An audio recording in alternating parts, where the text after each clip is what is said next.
बाकी गधे लोग कहाँ हैं यार? कुछ ही गधे लोग आए हैं अभी तक।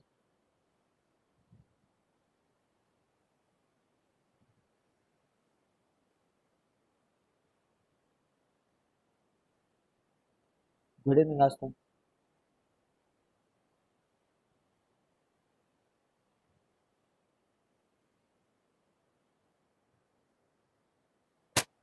चलो फिर, वर्क एनर्जी पावर का आज अंतिम दिवस, या फिर यूं फिजिक्स आज खत्म हो जाएगी। फिजिक्स आज पढ़ लेंगे।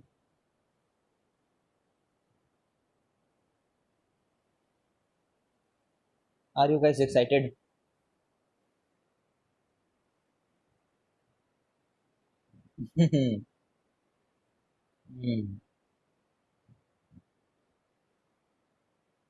एक्साइटमेंट तो कोई भी पढ़ाई का चीज खत्म होने वाला हो बहुत एक्साइटमेंट आ जाती है। देखो, क्विक एकदम इतना quick revision. Work energy power में ना हम लोगों ने सबसे पहले, मतलब वो पुराने एकदम पुराने रिवीजन नहीं कर रहे हैं, बीच से रिवाइज कर रहे हैं कि जो एनर्जी होती है वो कई प्रकार की होती है ना। हम लोगों ने मेजरली बोला, मेजरली इसको काइनेटिक एनर्जी और पोटेंशियल एनर्जी में कन्वर्ट में लिख सकते हैं मेजरली। ठीक है। और तुम्हें बताया भी था मैंने कि भाई अगर कोई बोले मैकेनिकल एनर्जी क्या होती है, तो मैकेनिकल एनर्जी जो होती है वो इन दोनों का सम होता है।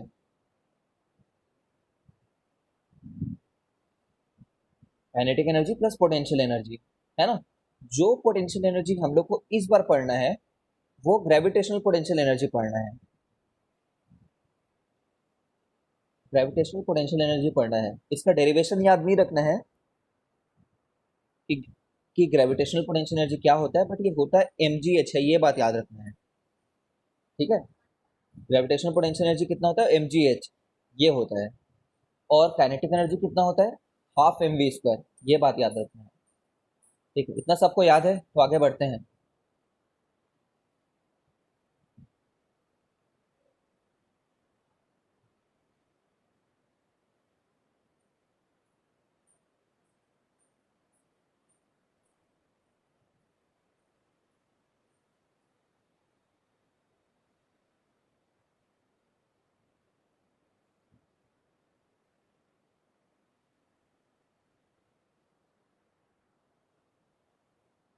ठीक है ना, याद है सबको ये बात?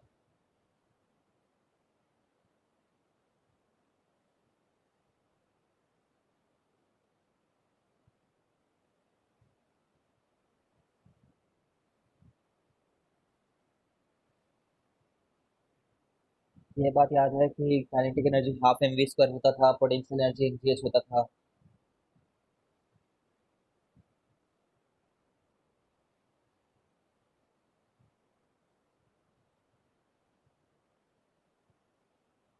याद नहीं होगा तो फिर हो गया होगा ना।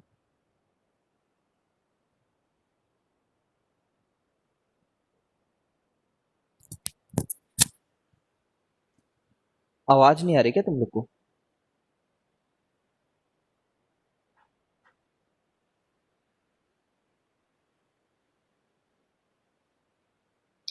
हाँ, याद हो गया, ये mgh होता था। ये mgh कैसे आता था? भाई mg फोर्स है और h डिस्प्लेसमेंट है। ठीक है ना, तो फोर्स इंटू डिस्प्लेसमेंट ही तो वर्क डन होता है, और वर्क डन ही तो एनर्जी की तरह स्टोर होता है। वर्क डन ही स्टोर होता है एनर्जी की तरह। सब याद है, मुझे मुझे लिख दिया उसने। कोई बात नहीं, याद चलो। और half M V square is the kinetic energy. Okay, फिर हम लोगों ने ना ये पढ़ा था कि जब एक बॉल गिरते रहती है, और ये डेरिवेशन मैंने तुम्हें बोला था कि कई बार प्रैक्टिस करना, बिकॉज बहुत इंपॉर्टेंट है, बहुत ज्यादा। जब एक बॉल गिरते रहती है तो किसी भी समय पे जो उसकी टोटल एनर्जी रहती है ना, टोटल एनर्जी रिमेन्स कांस्टेंट।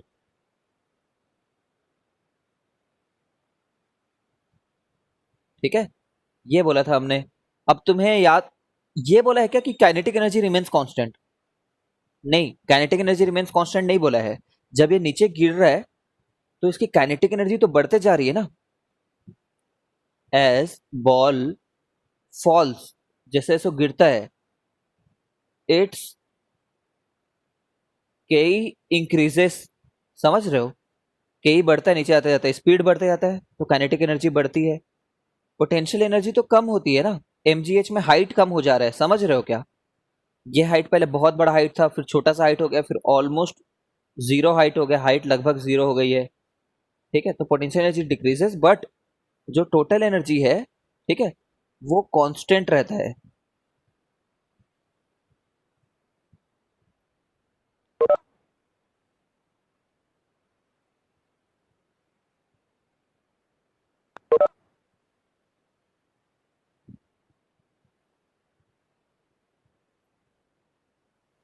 जो टेंथ वाले हैं उनकी क्लास अभी नहीं है, टेंथ वालों की क्लास शाम में है, उस वजह से ग्रुप में डाला था मैंने, टेंथ वालों की क्लास शाम में है। ओके चलो, गए वो लोग। आदित्य शाम में है 7 बजे से। आदित्य तो लेकिन हमारी क्लास का है, उसको क्यों भेज रहा है?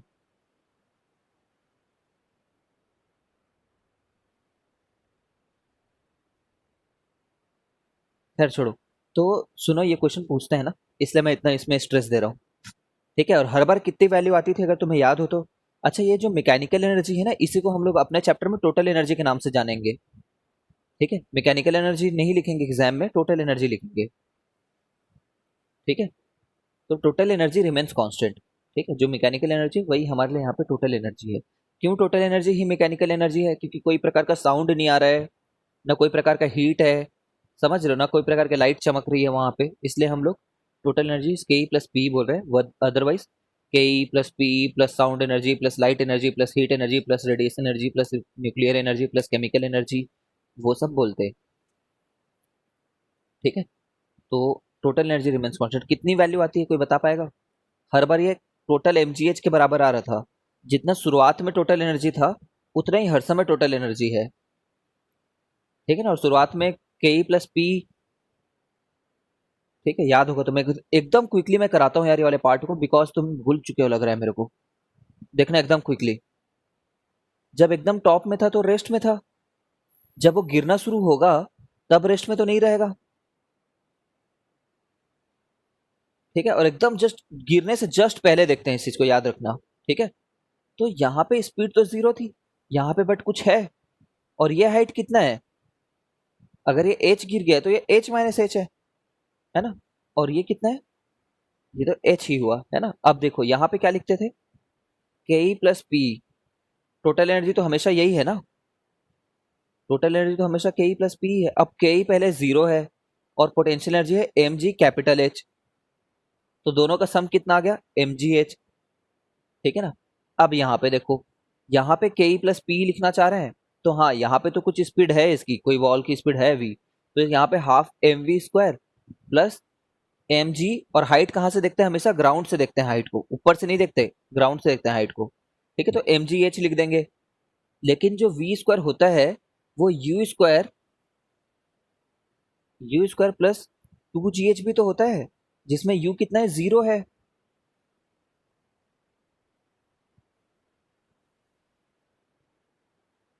है ना, और ये हाइट कौन सा, ये कौन सा हाइट रहता है सोचो तो? टू जी एच में कितना हाइट वो गिर गया है, वो हाइट रहता है यहाँ पे। ठीक है, तो यहाँ पे एच माइनस एच कितना हाइट ट्रैवल कर लिया वो। यार टेंथ वालों की क्लास अभी नहीं है, टेंथ वालों की क्लास बाद में है ना। Plus M G H lock कर देता हूँ यार मैं, ये लो।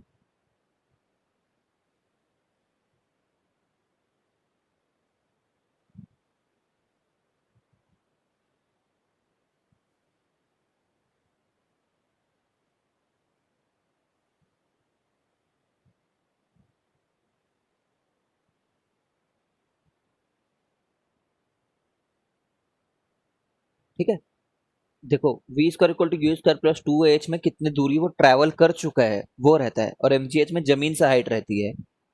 ठीक है, अब ये लिख दिए, तो u तो खुद ही जीरो है ना, तो जीरो हो गया। ये टू ने एच टू का मार दिया, तो M G H minus M G H plus M G H. ठीक है, तो ये आपस में मर गए, और फिर से टोटल एनर्जी कितनी आ गई? एम जी एच आ गई, जो पहले भी थी। ठीक है, और इस केस में क्या होता है, के ई प्लस पी अगर लिखने जाओ तो इस केस में के ई रहता है हाफ एम वी स्क्वायर, कुछ वी तो है यहाँ पे, कोई अलग वी। समझ रहे हो ना, कोई अलग v है v2, ठीक है, प्लस ये जीरो हो गया इस बार क्योंकि हाइट बिल्कुल ही जीरो है, जमीन से जो हाइट है वो जीरो है, ठीक है। अब हाफ एम वी स्क्वायर को क्या लिखते हैं, यू स्क्वायर प्लस 2g, कितने हाइट से गिर चुका है तो h आ जाता है, बट u तो जीरो है, ठीक है, 2 ने 2 का मार दिया तो फिर से mgh आ जाता है। Is it clear to everyone? Revise कर लिया हमने, देखो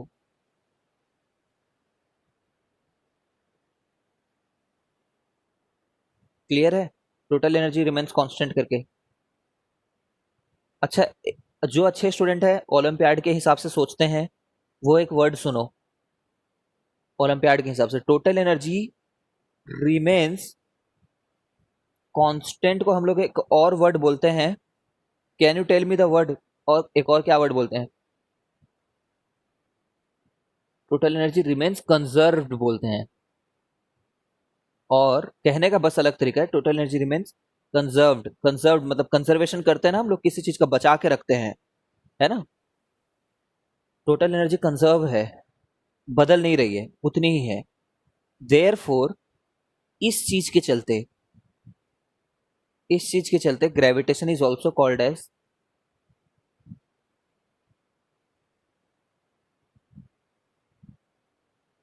is a type of conservative force. ये वर्ड बिल्कुल नहीं है हमारे 9th में, बट 11th में है, ठीक है। Why it is called a conservative force? Because when only gravitation is acting, then kinetic energy plus potential energy remains constant. It may be converted from one form to another. मतलब देखो, kinetic energy potential energy बन सकता है, potential energy kinetic energy बन सकता है, but दोनों का सम जो है टोटल एनर्जी वो कांस्टेंट है। तुमसे तो ओलंपियाड में सीधे सीधे ये पूछ देगा वो कि काइनेटिक एनर्जी रिमेन्स कांस्टेंट क्या जब नीचे गिरता है, तो नहीं, गलत statement. Potential energy remains constant क्या जब वो नीचे गिरता है, नो, गलत एनर्जी, गलत statement. Total energy remains constant, ठीक है ना, तो ये बातों का ध्यान रखना, ये वर्ड याद रखना।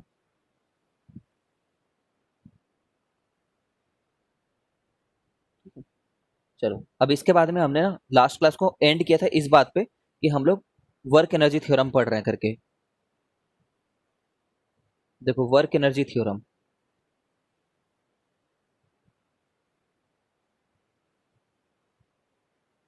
ठीक है, इसको डिटेल में इस क्लास में करेंगे करके बोला था मैंने। वर्क एनर्जी थ्योरम ये बोलता है कि बहुत इंपॉर्टेंट है ये सीबीएसई के लिए, बहुत। Total work done by all the forces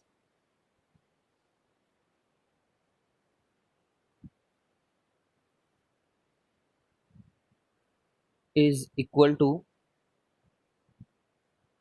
the change in kinetic energy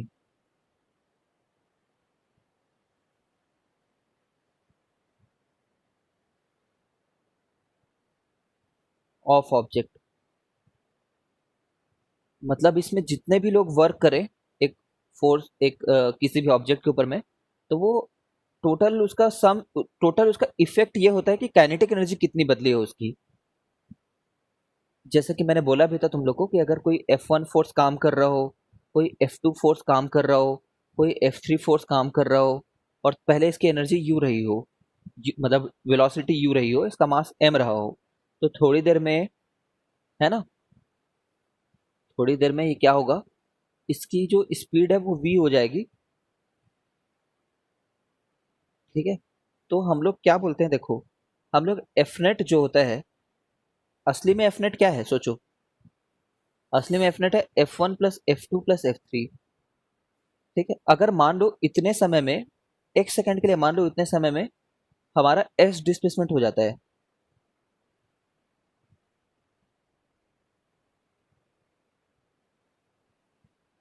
ठीक है, तो भाई एफ नेट को तो बोलेंगे ma ना, और टोटल वर्क डन क्या होगा,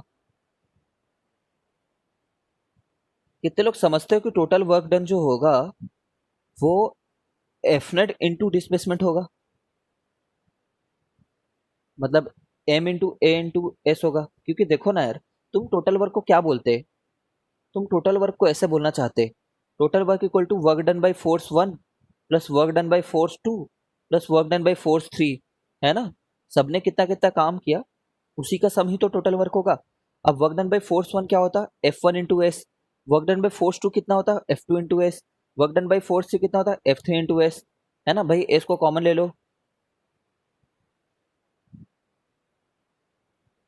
ठीक है। तो ये टोटल वर्क डन है, मतलब एफ नेट इंटू एस ही टोटल वर्क डन है। समझ रहे हो, ये साइड है, ये साइड में बता रहे हैं, इसका कोई मतलब यहाँ पे उसको एक्सप्लेन कर रहे हैं, यहाँ पे जो लिख रहे हैं, ठीक है। तो एस से मल्टीप्लाई कर दिया तो यही टोटल वर्क हुआ, ठीक है। तो टोटल वर्क, अब ये एम ए एस जो आया है, यू वेरी वेल नो कि V square minus U square ही तो 2as होता है, ठीक है ना।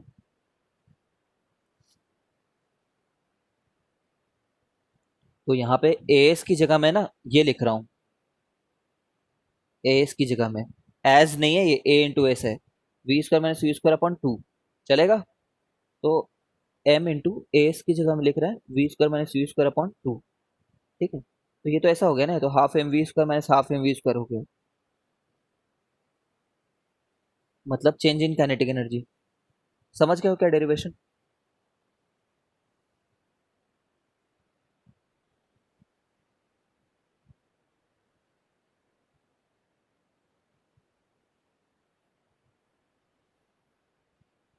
नहीं समझे हो बताओ, क्या वाला पार्ट नहीं समझे हो, कौन सा हिस्सा बताओ।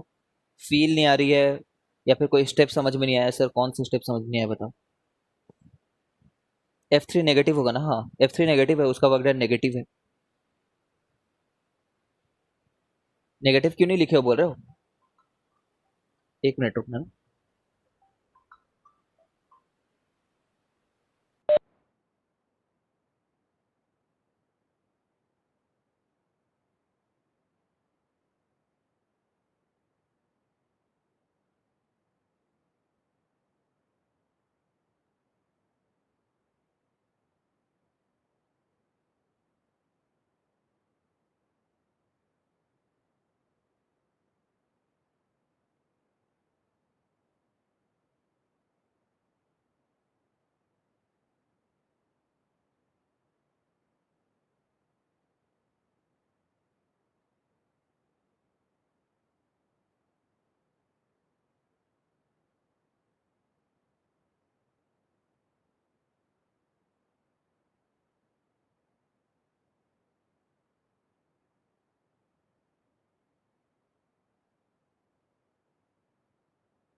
आवाज आ रही है क्या।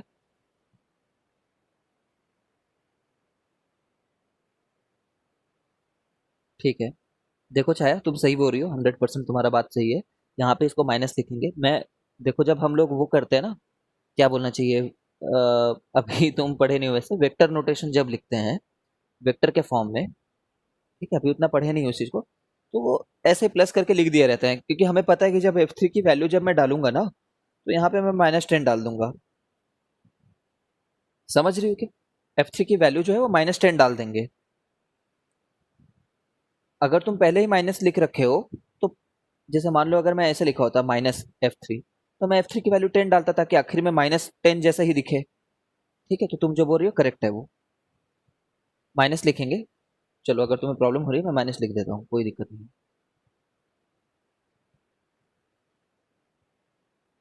अगर तुमने +F3 लिखा है लेकिन तुम खुद जानते हो दिल से कि वो नेगेटिव वैल्यू है, तो -10 डालोगे,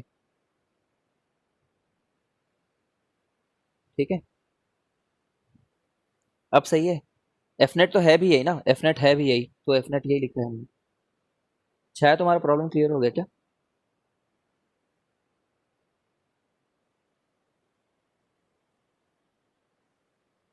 ठीक है। अब आते हैं आस्था के प्रॉब्लम में। आस्था तुम बताओ कौन सा स्टेप, ये वाला, यहाँ से यहाँ कैसे पहुंचे करके।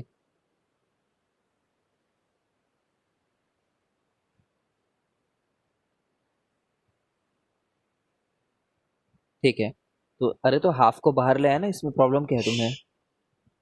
हाफ को बाहर ले आए, हाफ है ना वो तो हाफ इंटू एम रहने दिए, V square minus U square रहने दिए, फिर हाफ एम को मल्टीप्लाई कर दिए,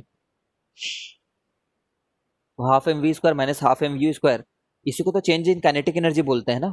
देखो, चेंज, काइनेटिक एनर्जी का चेंज मतलब क्या?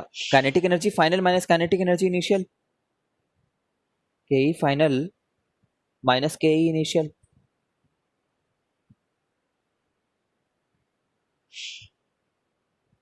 ठीक है, तो उसी को ही चेंज इन काइनेटिक एनर्जी बोल रहे हैं। चेंज मतलब बदलाव, change is always final minus initial. ठीक है, अभी समझ में आया क्या तुम्हें आज तक?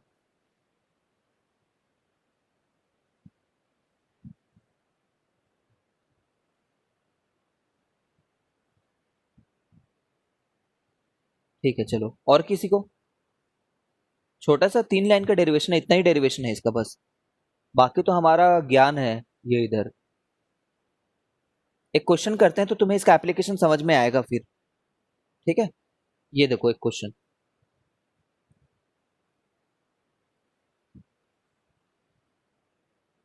देखो कैसे टाइप से सोचना है, कब इस बात को यूज करना है, ये थ्योरम का कब यूज आएगा कैसे क्वेश्चंस में। तो ऐसा रहेगा question, a force F acts on a car, that changes its speed from 10 metre पर सेकेंड टू 20 मीटर पर सेकेंड। ठीक है, find work done by force, work done by force if mass of car is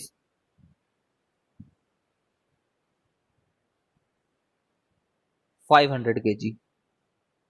अब सोचो, तुम ऐसा सोचना जैसे मैं सोचने के लिए बोल रहा हूं। तुम सबसे पहले ना वर्क डन बोलते हैं हमारे दिमाग में यही आना चाहिए, ऑफ कोर्स ये आना चाहिए हर किसी के, है ना। अब वो सोचेगा वो बंदा कि यार फोर्स तो दिया ही नहीं है, फोर्स की वैल्यू, है ना, फोर्स की वैल्यू दी नहीं है, एफ बस लिखा हुआ है, और डिस्प्लेसमेंट की वैल्यू भी नहीं बताई है इसने, नहीं बताया ना, तो इस वाले तरीके से नहीं निकाल सकते ना, बट क्वेश्चन तो पूछा हुआ ही है। ठीक है, ये भी नॉट नोन और ये भी नॉट नोन, तो कैसे निकालोगे? तो अब हम सोचेंगे ओके कोई दूसरा मेथड होगा, तभी तो क्वेश्चन दिया है। तो क्या हम वर्क एनर्जी थ्योरम सोच सकते हैं? हमेशा जब जब ये वर्क के बारे में बोले और मेन फॉर्मूला काम ना करे, think about work energy theorem. ठीक है, वर्क एनर्जी थ्योरम क्या बोलता था कि जो टोटल वर्क डन होता था, वर्क डन, वो होता था डेल्टा के ई। डेल्टा समझते हो क्या? डेल्टा के ई मतलब समझते हो? डेल्टा मतलब चेंज, है ना, डेल्टा का मतलब होता है change in kinetic energy, sorry delta का मतलब होता है चेंज, तो डेल्टा के ई मतलब चेंज इन के ई। ये लिखने का तरीका है, कहीं पे दिखे तो परेशान मत होना, सिर्फ एक नोटेशन है, सिंबल है बस एक। इसका मतलब हमेशा के ई फाइनल माइनस के ई इनिशियल होगा। ठीक है, समझ लो डेल्टा पी मतलब समझ गए हो क्या? P final minus P initial. जैसे तुम कुरकुरे लेने जाते हो 10 रुपए वाला, तो उसके बाद तुम्हारा डेल्टा रुपया कितना बच जाता है तुम्हारे पॉकेट में? तुम्हारे पॉकेट में कितना फाइनल रुपए माइनस कितना इनिशियल रुपए था? ठीक है, 10 रुपए कम हो जाते हैं तुम्हारे पास। तो यहाँ पे ऐसा लिखना एक तरीका है, मतलब शॉर्ट फॉर्म में छोटा लिखने का। ऑल्दो तुम्हें ये नोटेशन यूज करने की जरूरत नहीं है, डरो मत इन सब नोटेशन से, परेशान हो जाओगे लोग। चेहरा है बस ये। ठीक है, ओके, के ई फाइनल माइनस के ई इनिशियल लिखना है तुम्हें।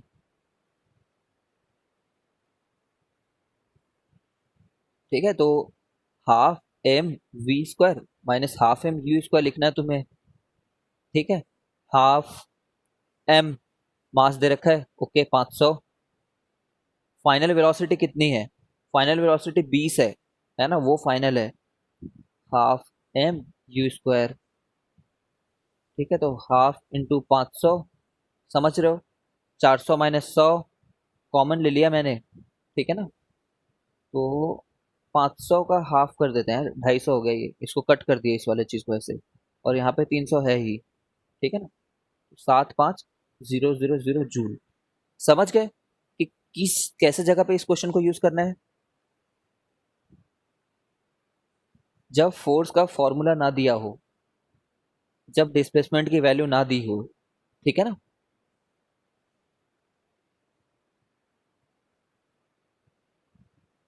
ओके, मैं मान रहा हूं कि तुम समझ गए हो।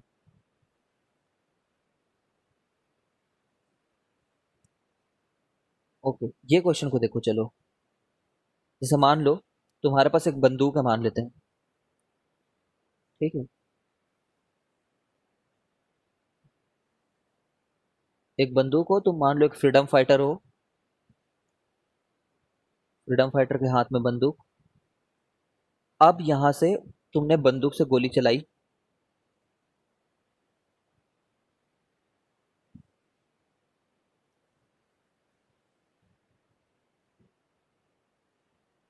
ठीक है। तो बंदूक की गोली निकली बहुत स्पीड से थी, मान लेते हैं 200 मीटर पर सेकंड से निकली थी, ठीक है। बट एक वुडन ब्लॉक पे तुमने चलाई, जो वुडन ब्लॉक एकदम फिक्स है, ठीक। खैर इससे मतलब नहीं है, वुडन ब्लॉक है ये। अब वुडन ब्लॉक को छेद करके जब ये बाहर निकली ना, तब इसकी स्पीड मान लो सिर्फ 20 मीटर पर सेकंड रह गई थी, 20 मीटर पर सेकंड, ठीक है। और इसका ना मास जो है वो दे रखा है, मान लो ½ kg, आधे किलो का बुलेट था, मान लो आधा किलो बहुत ज्यादा हो गया, चलो 1/10 kg ले लेते हैं। बंदूक का नहीं, बुलेट का मास, बुलेट का, ठीक है ना।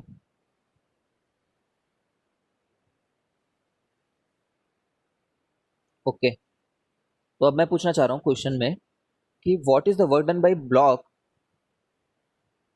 What is work done by wooden block on bullet, बता दोगे?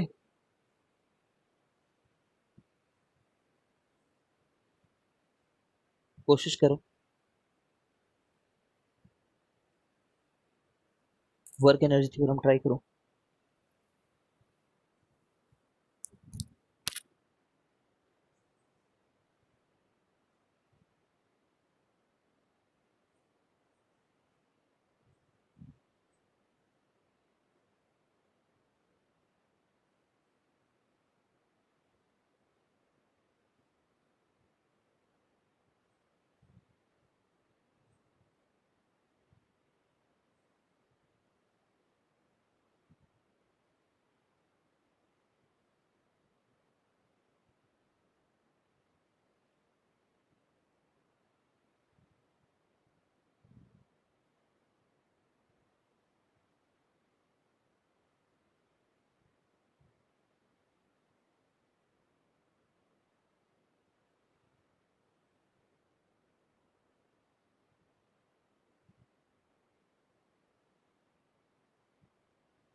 बाकी लोग भी आंसर बताओ यार।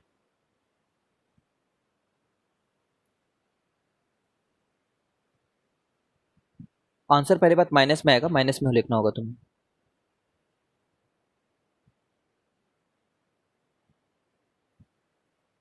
देखो हम लोग वही सोचेंगे, वर्क डन सोचेंगे, वर्क डन सोचते हैं हम लोग सोचेंगे फोर्स इनटू डिस्प्लेसमेंट लिखें, बट फोर्स का फॉर्मूला नहीं पता है। वुड का ब्लॉक का फोर्स का फॉर्मूला पता है क्या? ये कौन सा फॉर्मूला से फोर्स लगाता है, नहीं पता है, ठीक है ना। ये नहीं जानते हम, तो हम लोग क्या बोलेंगे, ओके फोर्स नॉट गिवन, नहीं पता तो ठीक है, इसको हटाओ, इस वाले तरीके को हटाओ। ऐसा नहीं है तरीका गलत है, अभी तुम्हें पता नहीं है इस तरीकों का कैसे लगाएं, क्योंकि फोर्स ही नहीं दिया है। हाँ, लेकिन एक और हमारे पास टूल है, टूल समझते हो ना, औजार है एक और हमारे पास में, एक और टूल है ये, हथियार, जिससे हम क्वेश्चन को सॉल्व कर सकते हैं। इसमें बोलता है कि के फाइनल माइनस के इनिशियल कितना है करके, K final minus K initial, तो half M V square minus half M U square. अब हाफ एम को कॉमन ले लेते हैं, वी स्क्वायर, वी स्क्वायर है 20 का स्क्वायर माइनस यू स्क्वायर है 200 का स्क्वायर, और जो मास है वो 110 है, 1/10 है ना।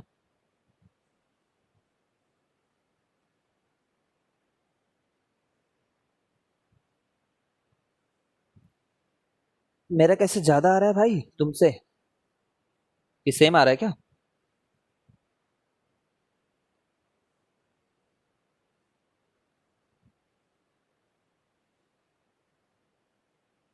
4000 में से 40 गया तो 3960/2। ओके ठीक है, करेक्ट आ रहा है।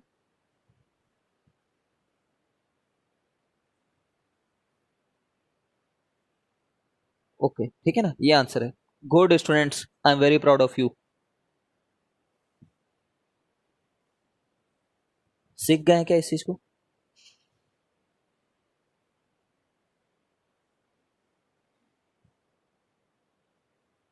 यही सब दिया रहेगा।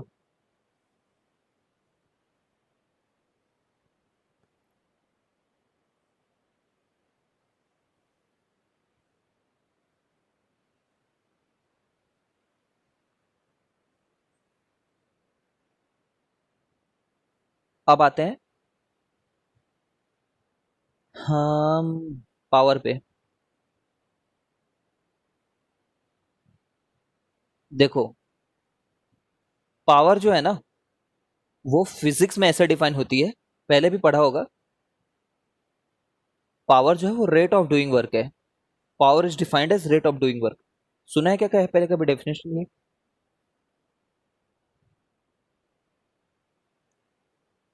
Power is defined as rate of doing work.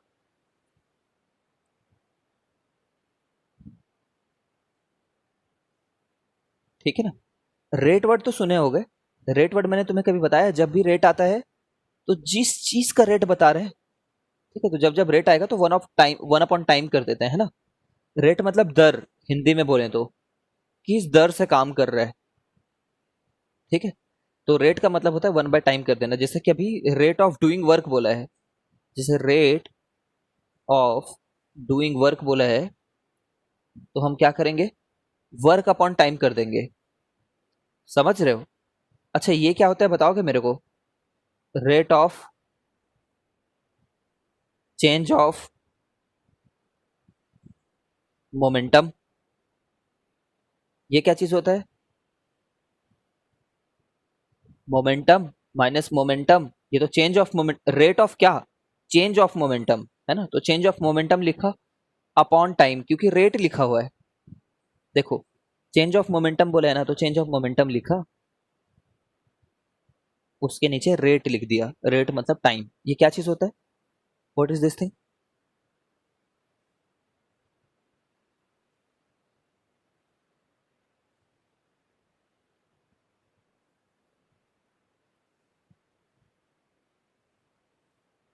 Force होता है, नहीं जानते हो क्या?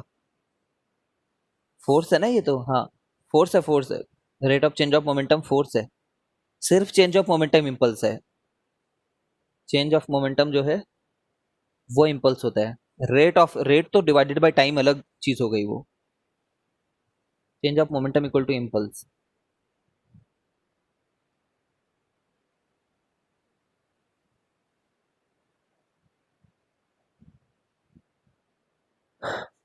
ठीक है, तो अच्छा ये बता दोगे मेरे को, रेट ऑफ डिस्टेंस कवर क्या होगा ये?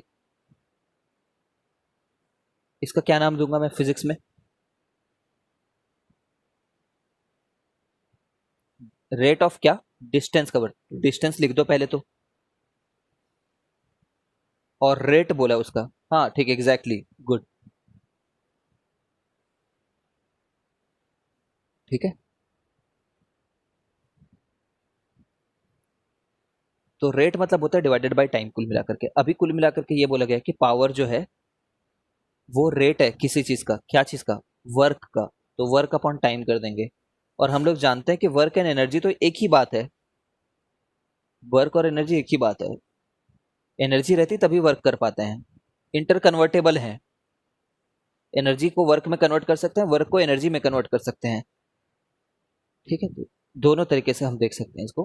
पूरी मिलाकर के पावर को W/T लिख सकते हैं, ठीक है, एनर्जी बाय टाइम लिख सकते हैं। ठीक है, ये बात को याद रखे रहेंगे, है ना। अब ये पावर है क्या चीज है आखिर, कि कितनी फास्ट वो काम कर पा रहे हो तुम, कितनी जल्दी किसी काम को कर पा रहे हो, डिवाइडेड बाय टाइम है ना। टाइम का भी एंगल आ गया है इसमें, टाइम से भी सोचना है। जैसे कि मान लो सीढ़ियां हैं मंदिर की, तुम में से सबसे ज्यादा पूजा कौन करता है ये बताओ। पूजा पाठ करते हो कि भूल गए हो? एनीवन हु गोज टू मंदिर एंड ऑल?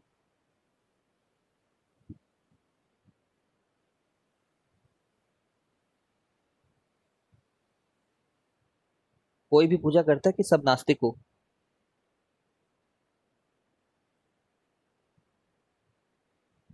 छी छी छी, क्या जमाना आ गया है।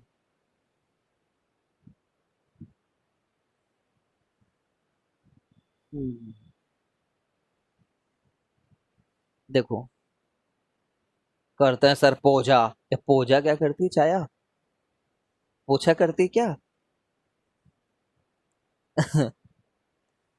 अच्छा, ओके ओके, ठीक है ठीक। ठीक है छाया। तो देखो, मान लेते हैं कि छाया पूजा करती है बहुत,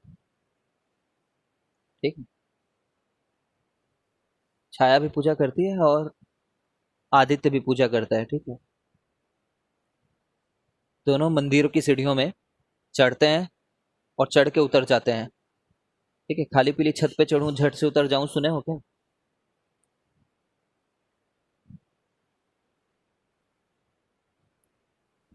ठीक है, अब देखो, छाया ये काम को ना, मंदिर में चढ़ करके उतर जाने वाले काम को 10 सेकंड में कर ले रही है, ठीक है। और आदित्य जो है ना, ज्यादा ठूस लेने के चलते छत से चढ़ के उतर जाने वाले काम को 30 सेकंड में कर रहा है। तो हु इन फिजिक्स टर्म कौन ज्यादा पावरफुल कहलाएगा, फिजिक्स के टर्म्स के हिसाब से?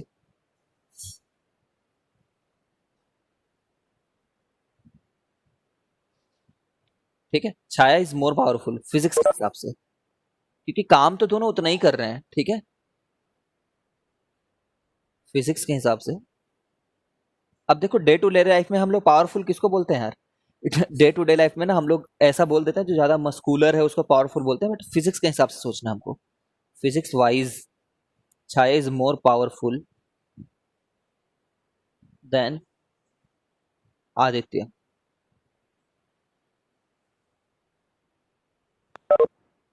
तो चलो डिस्कनेक्ट करके एक बार रिकनेक्ट होते हैं।